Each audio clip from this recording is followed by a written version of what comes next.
माता की हमारी ग्रामीण एकता जिंदाबाद, ग्रामीण एकता जिंदाबाद। डॉक्टर मुकेश जी को बहाल करो, बहाल करो, बहाल करो। ग्राम पिपल्यारावजी के सैकड़ों ग्रामीणों ने आज शनिवार को स्वास्थ्य कर्मियों मुकेश राठौड़ के समर्थन में बड़ी संख्या में एकजुट होकर कलेक्टर के नाम ज्ञापन सौंपा।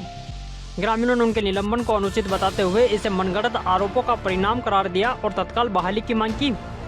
ग्रामीणों ने कहा है कि मुकेश राठौड़ पिछले 25 वर्षों से गांव में ईमानदारी और समर्पण के साथ स्वास्थ्य सेवाएं दे रहे हैं। उनकी सेवाएं से न केवल पिपल्यारावजी बल्कि आसपास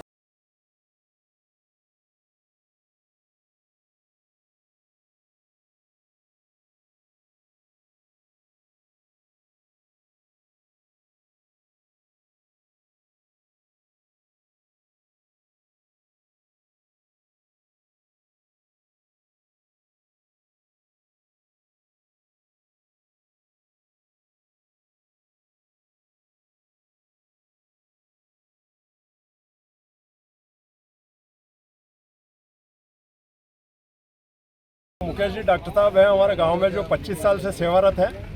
उनको निर्दोष होते हुए जबरदस्ती आक्षेप लगाकर और उनको निलंबित कर दिया गया है। तो यह पूरे गांव के लोगों को बहुत ही अखरा है और गांव के लोग उनकी सेवाओं से अच्छे तरह से परिचित हैं। तो वो सभी लोग आज करीबन 250 से 300 की संख्या में यहाँ इकट्ठे हुए हैं 4-5 गाँव के। इसमें से लगभग 25% संख्या हमारे बंजारा समाज की है जो मुकेश जी डॉक्टर साहब के सपोर्ट समर्थन में है और वो तन मन धन से रात दिन उनके साथ खड़े हैं। ये सब उनकी मुकेश डॉक्टर साहब की सेवाओं का परिणाम है। सर मेरा ये मानना है कि अगर कोई भी पेशेंट दुखी हालत में दयनीय स्थिति में डॉक्टर साहब के पास आता है तो डॉक्टर साहब का फर्ज बनता है उनको करना चाहिए और किया है जो उचित है मेरे हिसाब से कि उसको इस काबिल कर दे कि वो नीमच जिला चिकित्सालय तक वो आदमी सुरक्षित पहुंच जाए। और वही हमारे डॉक्टर साहब ने किया, उसको जिला चिकित्सालय के लिए रेफर किया और उसको प्राथमिक उपचार दी। करीबन 5-7 गांव के लोग आते हैं आसपास के। आप कहो तो मैं एक एक गांव के नाम गिना दूं।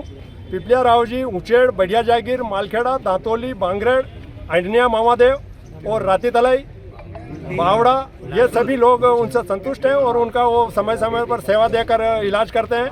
और कोरोना काल में उनकी सबसे बड़ी उपलब्धि ये रही सर कि नीमच के बड़े बड़े डॉक्टर किसी भी पेशेंट को इलाज करने के लिए मना कर रहे थे और पेशेंट के टच में नहीं आ रहे थे। उस स्थिति में, उस संकट की घड़ी में मुकेश जी डॉक्टर ने अपने स्वास्थ्य को ताक में रखते हुए जी जान से एरिया के सभी ग्रामीण लोगों की सेवाएं की, घर जाकर घर पहुंच उनका इलाज किया। और आज मेरा मानना है कि उस कोरोना काल में डॉक्टर साहब की सेवा की वजह से हमारे गांव के सभी सुरक्षित कोरोना काल से बचे। प्रशासन से हमारा विनम्र अनुरोध है कि उनको जो आक्षेप लगाकर निर्दोष आदमी को निलंबित किया गया है उनको वापस पिपल्यारावजी में पदस्थ किया जाए और हमारे 5-7 गांव के जो आशाएं उम्मीदें हैं, हमारे जीवन के आधार हैं डॉक्टर साहब मुकेश जी, उनको हमसे दूर नहीं किया जाए।